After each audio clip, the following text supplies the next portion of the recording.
Good day, viewers. I am Raja Abdullah DJ Square. You are welcome to our channel, Law Wise. At the last segment, we discussed about law of contract, and we define contract as an agreement between two parties which the law will enforce. And we identify four elements of contract to be offer, acceptance, consideration, and intention to create legal relation. Today's episode, we are going to look at promise. Is promise a contract?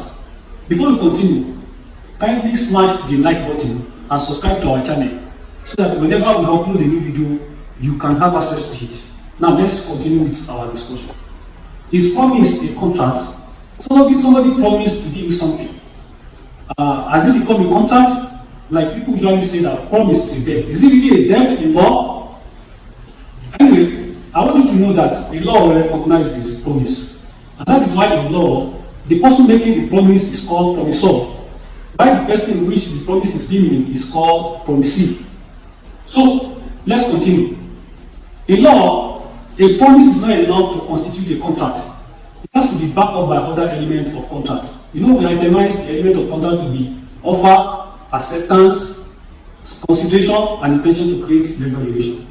So, these four elements must be present in promise, or some of the elements must be present in promise before it can be called a contract, especially intention to create legal relation and consideration. So let's look at two important cases. The first one is a case of Balfour versus Balfour.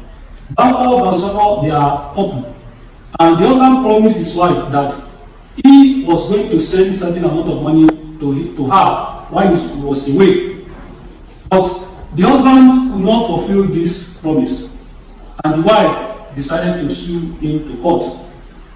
The court said the case is invalid and it will not hold water because there was nothing like intention to create legal relations in the promise.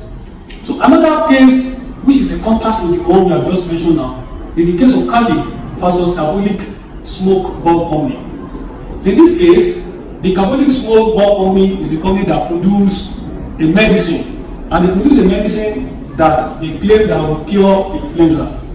So Mrs. Cali bought the medicine, but Mrs. Cali still caught influenza. Then Mrs. Cali now sued Carbolic Smoke Bulb Company to court.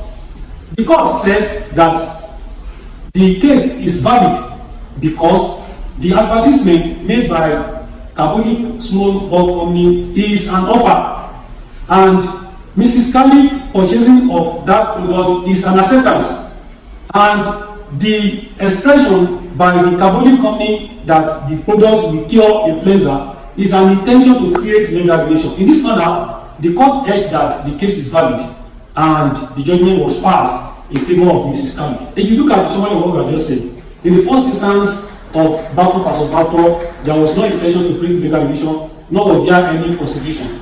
But in the second case of Cali versus Carbolic Smoke Bulb Company, the company made advertisement, which is an offer. Mrs. Cali bought it, which was an acceptance, and the Carbolic company expressed that whoever used that medicine will have his or her influenza cure is an intention to create legal relation. So this is where we are going to rest it until next time we meet. We'll see you later. Thank you. God bless you.